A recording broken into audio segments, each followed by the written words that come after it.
Morning,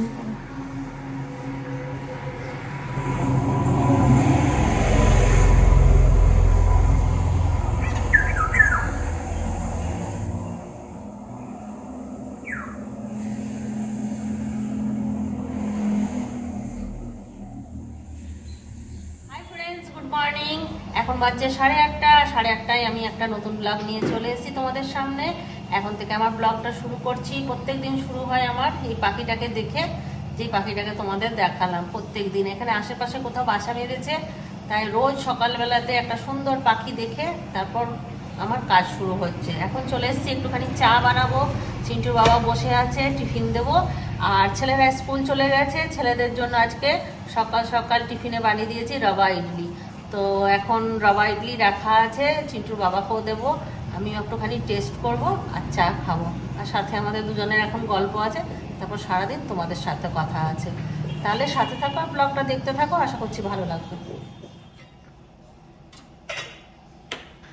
তোমাদেরকে আগে বলেছি কিনা জানি না, আমার ওই ইডলি মেকার যেটা আছে ইডলি বানানোর, সেটা আমি ওই পুরোনো বাড়িতেই ভুলে এসেছি। সেই পুরোনো বাড়ির স্টোর রুমেই ভরা আছে, তো আনা হয়নি। তো এখন ভাড়া চলে এসছে, ওখানে যেতে কেমন লাগে, তাই আমি এই আমার মোমো স্ট্যান্ডের ভেতরে বাটির মধ্যে ওই ইডলি ব্যাটারটা দিয়ে আমি এইভাবে ইডলি বানাই, জানো তো।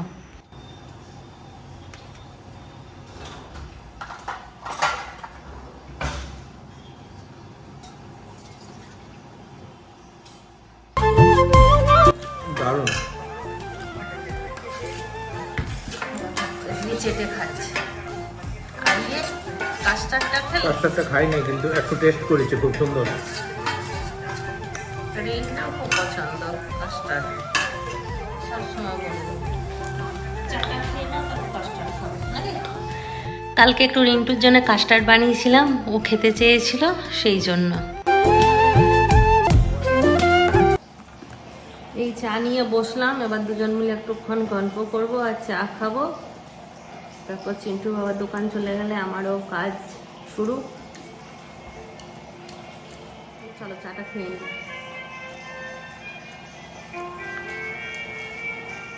আফটারনুন, সেই সকালবেলায় তোমাদের সঙ্গে কথা হয়েছে, তারপর তোমাদের সঙ্গে কথাই বলতে পারিনি, কারণ চিন্টু বাবা দোকানে গিয়ে আমাকে ফোন করলো যে একটুখানি চিন্টুর স্কুলে আসতে হবে, একটা সাইন বাকি ছিল, সেই সাইনটা করতে এসেছি।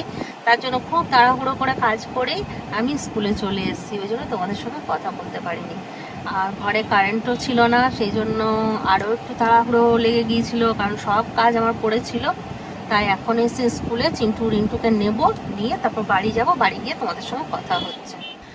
চিন্টুর বাবা দেখো বেরোচ্ছে রিন্টু দিকে আনতে, কারণ চিন্টুরা জানে না যে বড় গাড়ি আসবে, কারণ চিন্টু বাবা অন্যদিন বাইক নিয়ে আসে, গাছতলায় দাঁড়ায়, আজকে এই সাইডটায় দাঁড়িয়েছে, ওরা বুঝতে পারবে না, ওই জন্য চিন্টু বাবা নেমে ওদেরকে আনতে গেল।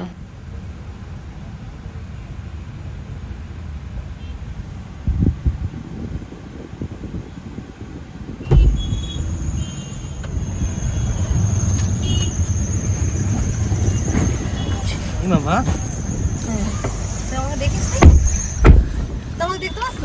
না, আমি দেখলাম হলুদ রাখা আছে। বাবা বলেছিল আমাকে বলি, আর কাউকে নিবি নাকি, বন্ধু বান্ধবী কাউকে পালে নিয়ে নে। আসবে আসবে। কার সাথে? চিন্টুকে দেখে আমার হাসি হচ্ছে।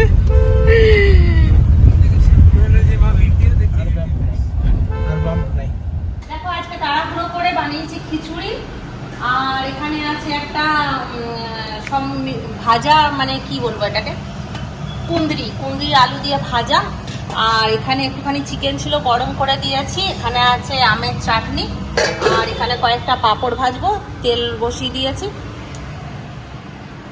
রিন্টু পেয়ে গেছে খিদে, রিন্টুকে খাবার দিচ্ছি, আর আমরা ডিম আনতে ভুলে গেছি, তাই ডিম ভাজা ক্যান্সেল হয়ে গেছে। চিন্টু বাবা বললো আর ডিম খেতে হবে না, তাই আর ডিম খাবো না। এবার রিন্টুকে খাবার দিয়ে দিই, চিন্টু গেল স্নান করতে, মাধবী আসলে। তাহলে চলো খাওয়া দাওয়াটা করে নিই, তারপর বিকেলবেলায় দেখা হচ্ছে 10:10। বিকেলবেলায় তোমাদের সঙ্গে কোনোরকম কোনো কথা হয়নি, কারণ বিকেলে না চা বানিয়েছি না কিছু করেছি, ছেলেগুলো ঘরে ছিল না। বসে বসে অনেক ভিডিও বাকি রয়ে গিয়েছিলো। আমি অনেকের ব্লগ দেখি তো, সেই ব্লগগুলো সব বাকি পড়ে গিয়েছিলো। সেই সারা বিকেলটা বসে বসে ব্লগ দেখলাম আর চুপটি করে বসেছিলাম। এই এতক্ষণে রান্নাঘরেই ঢুকছি। তো রান্নাঘরে এখন আমি করব, এই যে খিচুড়ি বসিয়ে দিয়েছি গরম করতে, খিচুড়ি আছে, ওই জন্য রুটি আনেনি।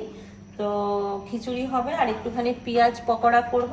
তো পেঁয়াজ পকোড়া করতে এসেছি, রিন্টুর জন্য একটু কাস্টার্ড করব, কাস্টার্ডটা ওর খুব ভালো লেগেছে তাই কাস্টার্ড করব। এই হলো এখন রাতে। তাহলে চলো ঝটপট করে একটুখানি পেঁয়াজ পকোড়া করে নিয়ে এদেরকে খাবার দিয়ে দিই। আর আমি একটুখানি চা বানাবো এখন, চা খাবো আর পেঁয়াজ পকোড়া মুড়ি খাবো। আমি আর খিচুড়ি খাবো না, কারণ আমার অম্বল করেছে, ওই জন্য পেঁয়াজ পকোড়া মুড়ি দিয়ে খাবো। তাহলে চলো ঝটপট করে নিই, কারণ 10টা বাজতে 10 বেজে গেছে।